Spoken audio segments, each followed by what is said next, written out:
Tonight's bedtime story is called The Moon's View, and I would describe my single corn maze experience as fair.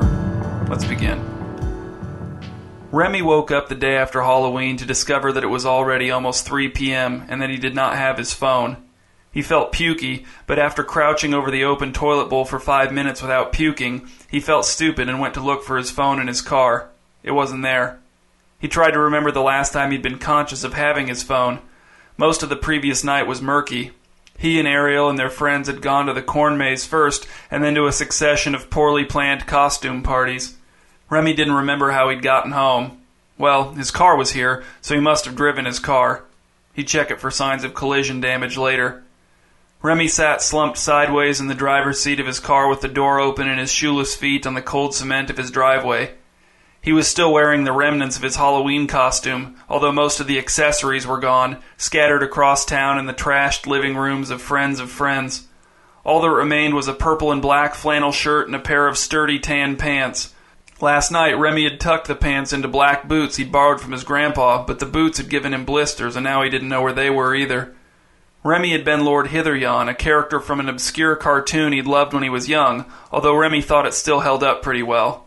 The show was called Watch Your Step, and it was about a group of wilderness guides living together in a giant lodge nestled in the mountains and leading ill-fated tours through the harsh but beautiful terrain.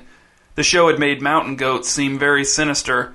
They were always trying to butt people over ledges, and they spoke a strange, unnerving language that only other mountain goats could understand. Remy went back into the house and knocked on his roommate's bedroom door. There was no reply, so Remy went in. His roommate was on his bed, buried under 3 musty comforters. He was only visible from the forehead up.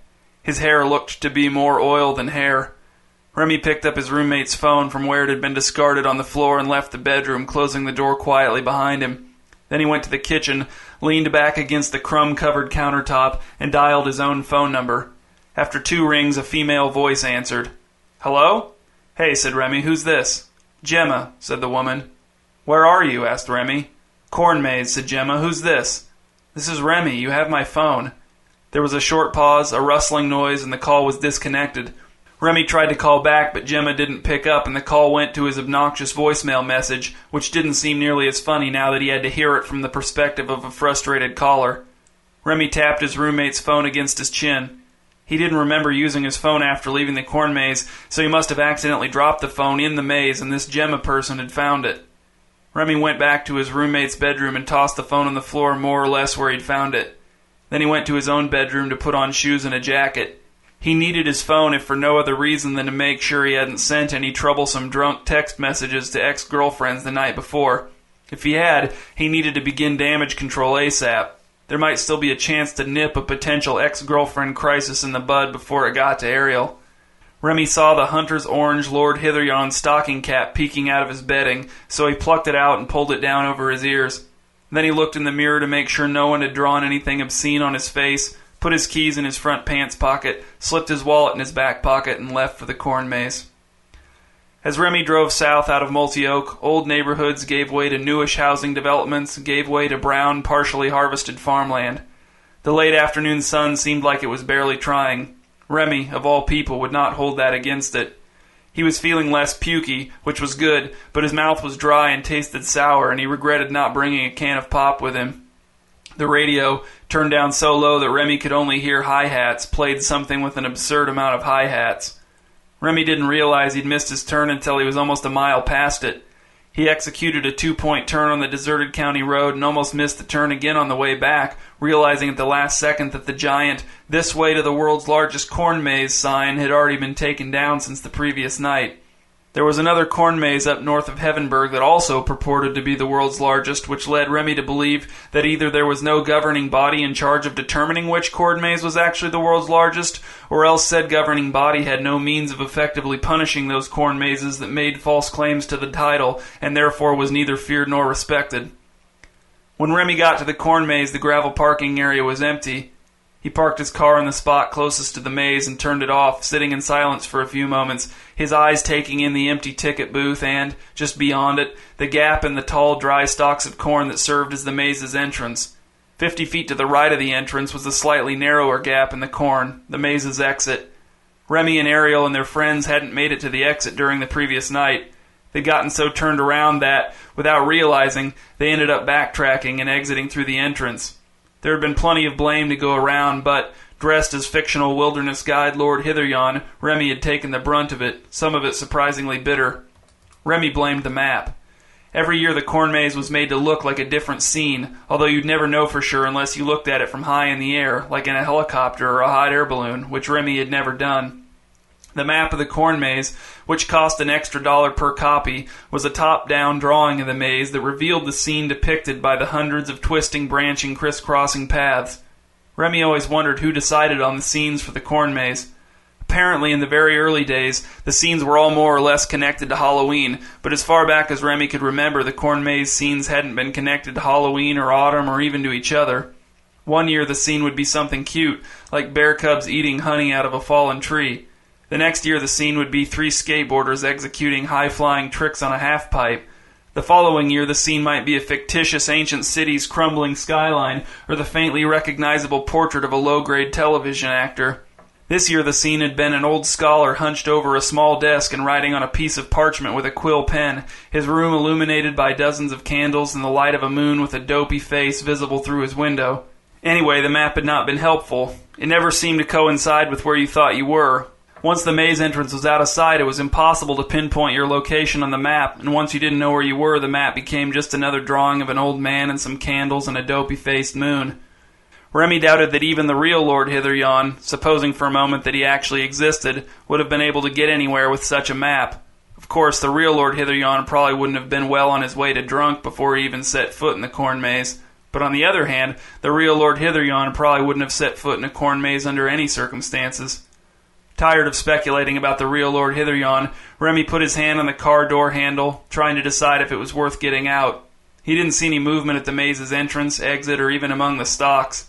Maybe Gemma, if that was a real name, had been pulling his leg. How stupid would it be if he got lost in the corn maze by himself on the day after Halloween looking for his phone because he was afraid he may have drunk texted an ex-girlfriend or two? That would be super stupid. Remy was starting to lean towards leaving empty-handed when he saw corn stalks moving near the maze's exit, their tasseled tops shaking as something pushed its way between them toward the near edge of the field. Narrowing his eyes, Remy thought he caught a glimpse of unnatural blue among the corn. Someone's coat, maybe? He stepped out of his car and shouted, "Hey! Hello? Gemma? You have my phone!" The corn stopped moving. The late afternoon air was silent but for the faraway thrum of combines and tractors at work in other fields. Remy took a few steps toward the field and shouted again, "I know you're there. Just give me my phone back, okay? This doesn't have to be a big deal." The corn maze sent such stillness back at Remy that he began to wonder if whatever had been moving in the corn had managed to sneak away somehow. He was just about to get back into his car when a tiny, familiar sound came floating out of the corn maze. It was his phone's custom ringtone, a short loop of the opening synth line from Duo of One's mostly unknown song, Mirthworm. The ringtone played for only a few seconds before it abruptly ceased, but it was enough for Remy to know his phone was near. "Gemma!" shouted Remy. "I know you're there!" There was a short pause, and then Remy saw the corn began to shake violently as Gemma, or whoever it was who had his phone, went crashing back into the maze. "Stop!" shouted Remy, running towards the maze's exit.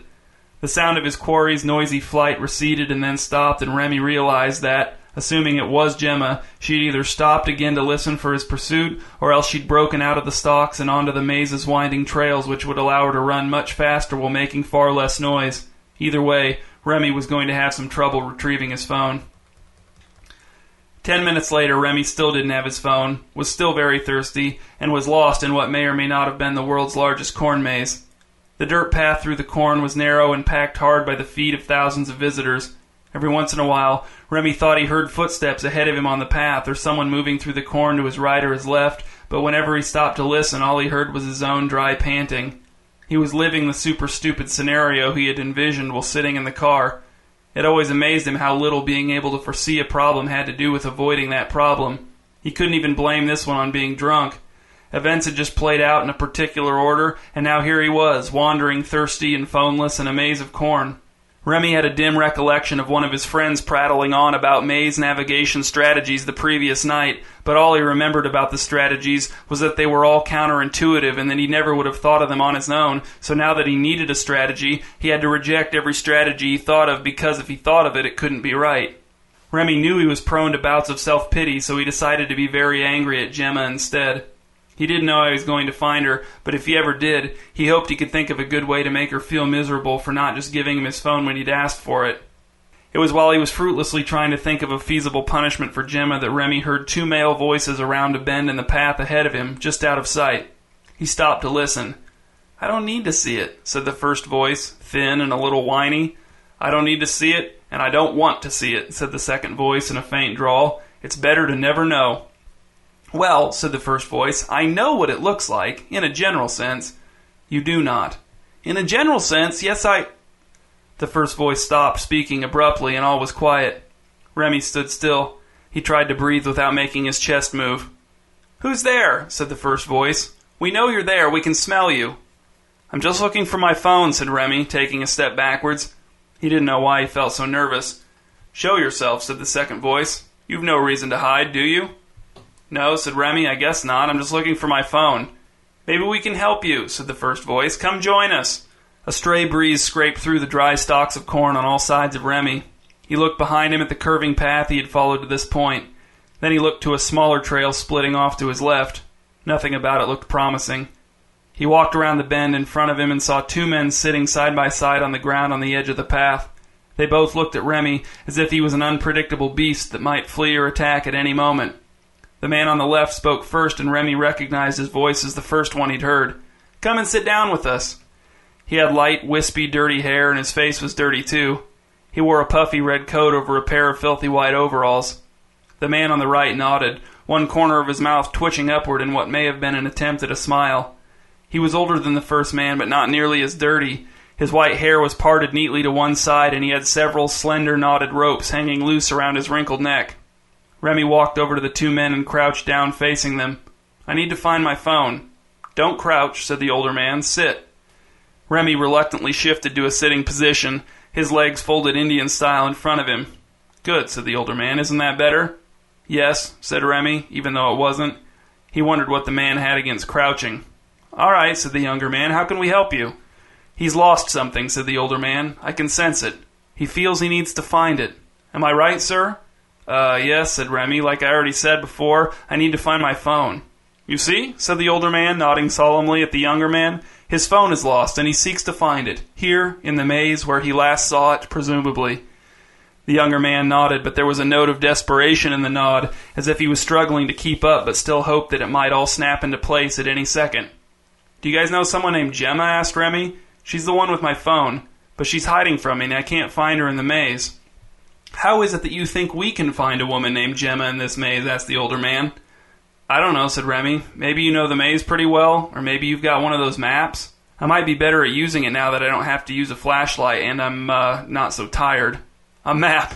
The older man let out 3 short bursts of laughter. "Those maps are useless, pure fiction. They have no relation to the layout of the maze. They are nothing more than drawings of an old man and a moon with a rather foolish-looking face. When I find those maps lying in my way or discarded among the stalks, I rip them into little scraps and sprinkle them on the trail, which is the only true representation of the maze, that is, the maze itself." Remy blinked at the two men. "So the map was a scam?" The younger man shrugged.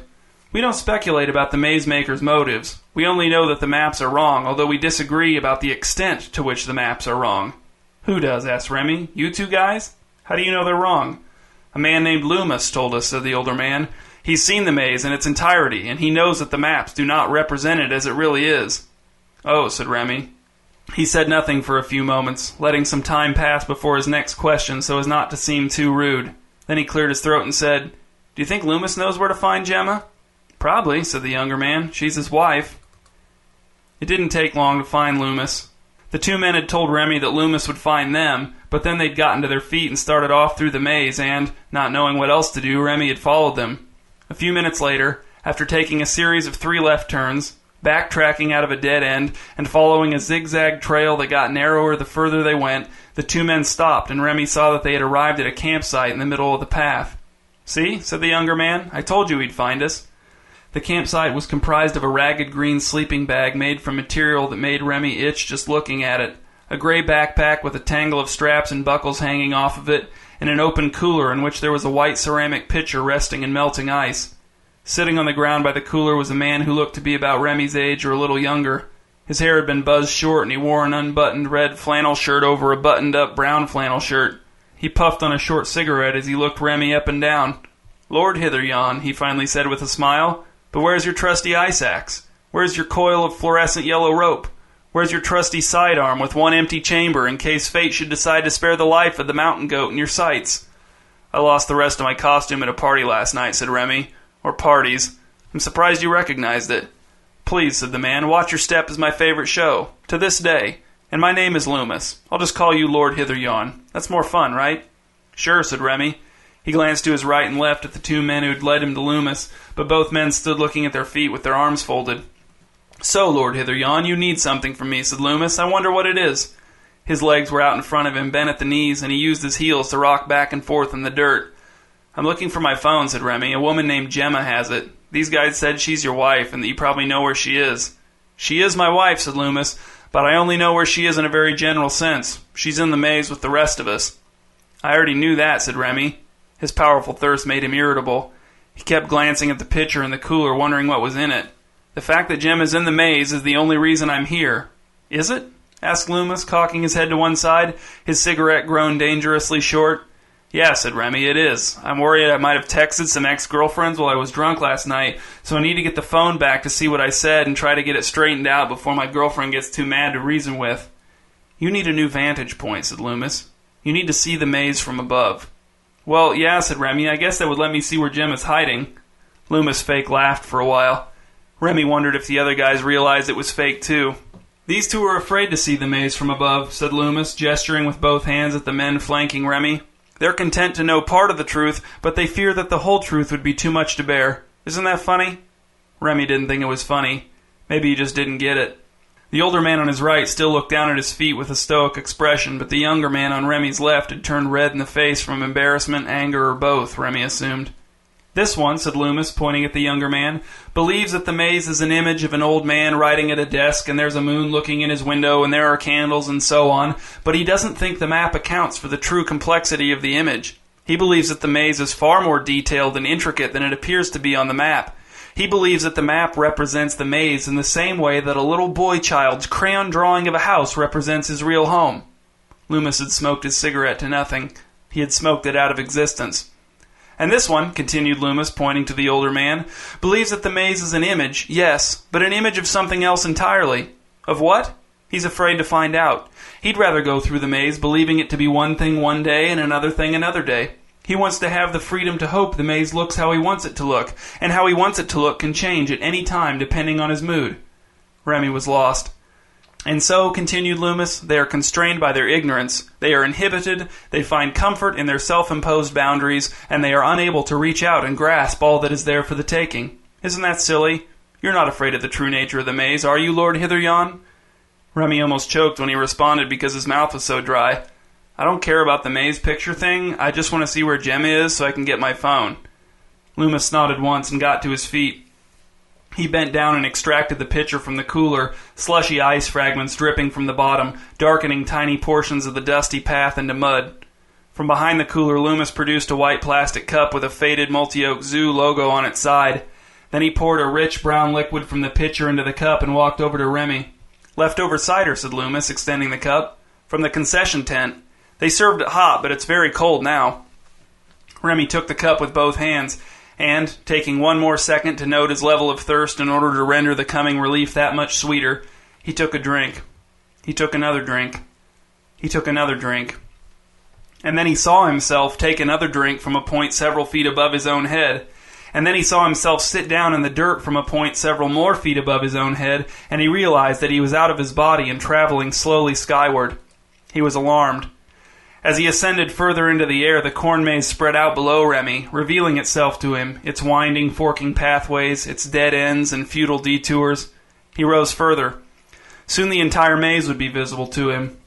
So far it was still impossible to make out the image formed by the maze, but Remy could see Loomis, the other two men, and himself on a wide part of the trail near the top left corner of the maze. A short distance away, off the path and squatting in a clearing that was probably of her own making, Gemma busied herself with Remy's phone. Even in his disembodied form, and even acknowledging that it should have been impossible to see who Gemma was and what she was doing from this height, Remy felt his anger at Gemma's complete disregard for the concept of personal property returning in force. But there was nothing he could do about it. Remy continued upward. Now he could see the whole maze from end to end to end to end, all four sides, a nearly perfect square. He had arrived at the exact vantage point of the map, but what he saw bore no resemblance to the map. Rather than an old man writing at a desk with a dumb-looking moon peering in the window, Remy saw a maddening, senseless labyrinth of trails cut into the corn that resembled nothing. Viewed from this height, the corn maze actually made less sense than it did from inside of it. Remy didn't know what to think, so he thought about how he wished he could get his dollar back for that map. He had assumed that once he'd seen the whole maze, his ascent would stop, and he would go back into his body, but instead he just kept going up. He wondered if he should be concerned. He could see his car in the parking lot, and the combines moving resolutely through the fields surrounding the corn maze. Soon he could see Multi-Oak and Dalset and River Yard. Then, in the distance, Remy saw Heavenburg, and just north of Heavenburg he saw Heavenburg's corn maze, and it was indeed bigger than Multi-Oak's, although its trails didn't form a coherent image either. Remy kept rising. He was glad he didn't have his body with him, because it probably would have been freezing cold all the way up here, and also his body was scared of heights. More corn mazes came into view, appearing on the horizon to the north and south and west and east, some of them smaller than Multi-Oak's, some of them even larger than Heavenburg's. Some of them even appeared to depict images at first glance, but upon closer examination Remy decided that if they did, it had happened by coincidence. When Remy could see all of North America and each of the hundreds of corn mazes within it, he stopped rising. He gazed down at the corn mazes, each one a unique mess, as different from each other as thumbprints or snowflakes, except ugly and arbitrary in their designs. "Do you see now, Lord Hitheryon?" Remy turned around and saw that the moon was speaking to him, its face slack and dull, its eyes vacant. It looked even dumber in person than it had on the Multi-Oak corn maze's lie of a map. "Yeah, I see," said Remy. "The corn maze doesn't look like anything. None of them do." "Yup," said the moon. Remy looked around. The night sky was black and empty except for the moon. Remy had expected at least a few stars. "I'm surprised you recognize my costume," said Remy. "Hardly anyone recognized me last night, but I keep running into fans today." "I'm not all the way caught up yet," said the moon. "I get the DVDs from the library. I'm still on season 4. "Ah," said Remy, "that's a good one." The moon blinked. It took a while. "How long do I have to stay up here?" asked Remy. "Not long," said the moon. "Just long enough for Loomis and Gemma to get away with your phone." "Ah, come on," said Remy. "Is that really what this is all about?" "Sorry," said the moon. "I know it's stupid. They don't even have anyone to call. If I could send you back now, I would, but I don't have any power, really. I'm just passing along what I know." "This sucks," said Remy. "If only I hadn't been so thirsty." "Yeah," said the moon. It appeared to be nodding off. Remy looked down at the corn mazes of the North American continent from his position somewhere way above the Earth, in the stratosphere or ionosphere or something. So the corn mazes weren't depictions of anything. Big deal. Why should they be? Couldn't a maze just be a maze? And how did knowing the truth about the corn mazes give someone the right to keep something that didn't belong to them just because the original owner got too drunk and dropped it in a corn maze and forgot about it until the following afternoon? What was so great about liberation if you just used your liberty to act like a jerk? "You know what?" said Remy. The moon gave a start and opened its eyes. "I agree," it said. "Shut up," said Remy. "I know you were asleep. But listen, Loomis and Gemma can keep my phone. I don't even care. I'm just going to come clean to Ariel and tell her that I might have texted some exes while I was drunk and apologize, and if she's mad, well, she has the right to be mad." "That's mature," said the moon. "I think you're making the right choice." "Thanks," said Remy. "Man, they really made you look dumb, but you're not that dumb. Why'd they make you look so dumb? I'm surprised they didn't give you buck teeth and a dunce cap." The moon gave Remy a pained look, then turned around. There, tilted back and to the side and affixed to the moon by means that were not apparent, was a tiny dunce cap. "Aw, man," said Remy, "that's rough." When he returned to his body, Remy was back in the corn maze, but night had fallen, and Loomis and his camping stuff were gone, presumably with Gemma and Remy's phone as well. The other two men had built a small fire in the middle of the path, and they were huddled close to it, heating a can of beans over the open flame. Remy had never felt more thirsty, not ever. When they saw that Remy was awake, the two men smiled at him. "Here," said the younger man, offering Remy a dented flask. "It's water." Remy accepted the flask and took a long, slow, trusting drink. He had no reason to be suspicious of these two. They still thought the maze looked like something. "Don't tell us anything," said the older man, "not so much as a hint." "I won't," said Remy, handing the flask back to the younger man. "I'm going to take off." "You want some help finding the exit?" asked the younger man. "Nah," said Remy. "Did you commit the maze to memory during your vision?" asked the older man. "No," said Remy, "not even close." And he blundered off down the path in the wrong direction, whistling the Watch Your Step theme song almost on key.